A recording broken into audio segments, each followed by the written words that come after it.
Item ಯಾವುದೇ ಇರಲಿ try ಮಾಡಿ ಆಚಿ ಚಿಕನ್ ಮಸಾಲಾ. ಇದು ನನಗೆ ಸಿಕ್ಕಾಪಟ್ಟೆ ಖುಷಿ ಆಗ್ತಾ ಇದೆ. ಯಾಕೆ ಅಂತಂದರೆ ಇದೊಂದು ಫೀಲಿಂಗು ಒಳಗಡೆ ಒಂದು ಯುಫೋರಿಕ್ ಫೀಲಿಂಗ್ ಬರುತ್ತೆ ನಮಗೆ.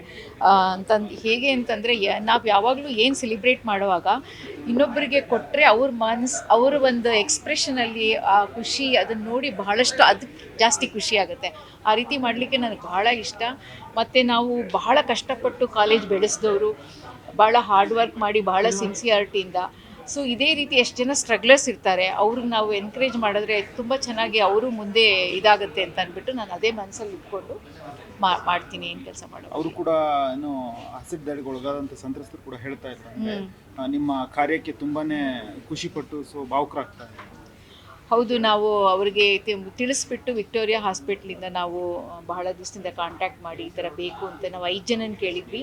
ಬಟ್ ಅವ್ರಿಗೆ ಪ್ರೊವೈಡ್ ಮಾಡೋಕ್ಕಾಗಲಿಲ್ಲ, 3 ಜನನ ಕಳಿಸ್ಕೊಟ್ರು. ಸರಿ ನೆಕ್ಸ್ಟ್ ಟೈಮ್ ಇದು ಮಾಡೋಣ ಅಂತ ಹೇಳಿಬಿಟ್ಟು ನಾವು ಮಾಡಿದ್ವಿ. ಇದೊಂದು ನಮಗೆ ನಾವು ತಾಯವ್ವ ಮೂವಿ ಮಾಡಿದಾಗಲೂ ಕೂಡ ನಾವು ಪ್ರೆಗ್ನೆಂಟ್ ವುಮೆನ್ಸ್ಗಳಿಗೆ ಎಲ್ಲ ಫೈನಾನ್ಷಿಯಲ್ ಸಪೋರ್ಟ್ ಮಾಡಿದ್ವಿ.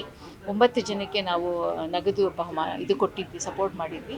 ಇದೇ ರೀತಿ ಈಗ ನಾವು ಪ್ರತಿಯೊಂದು ಮೂವಿ ಮಾಡಿದ್ರು ಅದಕ್ಕೊಂದು ಒಳ್ಳೇದೇನಾದರೂ ಒಂದು ಇಂಟಿಗ್ರೇಟ್ ಆಗಬೇಕು, ಅದರಿಂದನೇ ಒಂದು ಸಕ್ಸಸ್ ಸೆಲಿಬ್ರೇಟ್. ಸಕ್ಸಸ್ ಅಂದರೆ ಬರೀ ದುಡ್ಡು ಬಂದರೆ ಸಕ್ಸಸ್ ಅಲ್ಲ, ಸಕ್ಸಸ್ನ ಈವನ್ ನಾವು ಈ ಥರ ಒಂದು ಖುಷಿನಲ್ಲೂ ನೋಡ್ಬೋದು ಅಂತ ಹೇಳಿಬಿಟ್ಟು ನಾವು ಮಾಡ್ತಾ ಇದ್ದೀವಿ. ಮೇಡಮ್, ತಾಯವ್ವ ಆಯಿತು, ಅಪರಿಚಿತ ಆಯಿತು, ಮುಂದಿನ ಹೆಜ್ಜೆ ಏನು?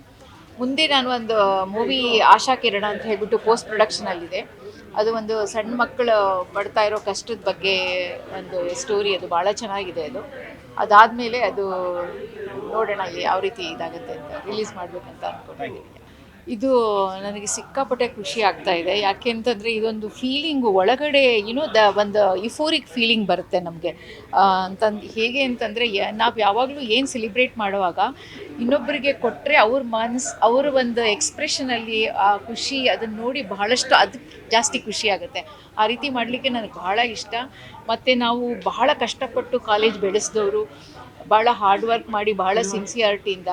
ಸೊ ಇದೇ ರೀತಿ ಎಷ್ಟು ಜನ ಸ್ಟ್ರಗ್ಲರ್ಸ್ ಇರ್ತಾರೆ, ಅವ್ರಿಗೆ ನಾವು ಎನ್ಕರೇಜ್ ಮಾಡಿದ್ರೆ ತುಂಬ ಚೆನ್ನಾಗಿ ಅವರು ಮುಂದೆ ಇದಾಗುತ್ತೆ ಅಂತ ಅಂದ್ಬಿಟ್ಟು ನಾನು ಅದೇ ಮನಸ್ಸಲ್ಲಿ ಇಟ್ಕೊಂಡು ಮಾಡ್ತೀನಿ ಏನು ಕೆಲಸ ಮಾಡೋದು. ಅವರು ಕೂಡ ಏನು ಆಸಿಡ್ ದಾಳಿಗೆ ಒಳಗಾದಂಥ ಸಂತ್ರಸ್ತರು ಕೂಡ ಹೇಳ್ತಾ ಇದ್ದಾರೆ, ನಿಮ್ಮ ಕಾರ್ಯಕ್ಕೆ ತುಂಬಾನೇ ಖುಷಿಪಟ್ಟು ಭಾವುಕರಾಗ್ತಾರೆ. ಹೌದು, ನಾವು ಅವರಿಗೆ ತಿಳಿಸ್ಬಿಟ್ಟು ವಿಕ್ಟೋರಿಯಾ ಹಾಸ್ಪಿಟ್ಲಿಂದ ನಾವು ಬಹಳ ದಿವಸದಿಂದ ಕಾಂಟ್ಯಾಕ್ಟ್ ಮಾಡಿ ಈ ಥರ ಬೇಕು ಅಂತ ನಾವು 5 ಜನನ ಕೇಳಿದ್ವಿ. ಬಟ್ ಅವ್ರಿಗೆ ಪ್ರೊವೈಡ್ ಮಾಡೋಕ್ಕಾಗಲಿಲ್ಲ, 3 ಜನನ ಕಳಿಸ್ಕೊಟ್ರು. ಸರಿ ನೆಕ್ಸ್ಟ್ ಟೈಮ್ ಇದು ಮಾಡೋಣ ಅಂತ ಹೇಳಿಬಿಟ್ಟು ನಾವು ಮಾಡಿದ್ವಿ. ಇದೊಂದು ನಮಗೆ ನಾವು ತಾಯವ್ವ ಮೂವಿ ಮಾಡಿದಾಗಲೂ ಕೂಡ ನಾವು ಪ್ರೆಗ್ನೆಂಟ್ ವುಮೆನ್ಸ್ಗಳಿಗೆ ಎಲ್ಲ ಫೈನಾನ್ಷಿಯಲ್ ಸಪೋರ್ಟ್ ಮಾಡಿದ್ವಿ. 9 ಜನಕ್ಕೆ ನಾವು ನಗದು ಇದು ಕೊಟ್ಟಿದ್ವಿ, ಸಪೋರ್ಟ್ ಮಾಡಿದ್ವಿ.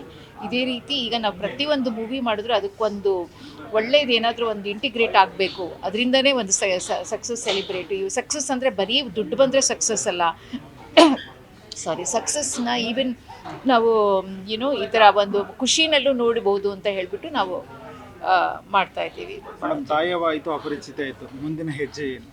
ಮುಂದೆ ನಾನು ಒಂದು ಮೂವಿ ಆಶಾ ಕಿರಣ ಅಂತ ಹೇಳಿಬಿಟ್ಟು ಪೋಸ್ಟ್ ಪ್ರೊಡಕ್ಷನಲ್ಲಿದೆ. ಅದು ಒಂದು ಸಣ್ಣ ಮಕ್ಕಳು ಪಡ್ತಾ ಇರೋ ಕಷ್ಟದ ಬಗ್ಗೆ ಒಂದು ಸ್ಟೋರಿ. ಅದು ಭಾಳ ಚೆನ್ನಾಗಿದೆ. ಅದಾದಮೇಲೆ ಅದು ನೋಡೋಣ ಯಾವ ರೀತಿ ಇದಾಗುತ್ತೆ ಅಂತ ರಿಲೀಸ್ ಮಾಡಬೇಕಂತ ಅಂದ್ಕೊಂಡಿದ್ದೀನಿ.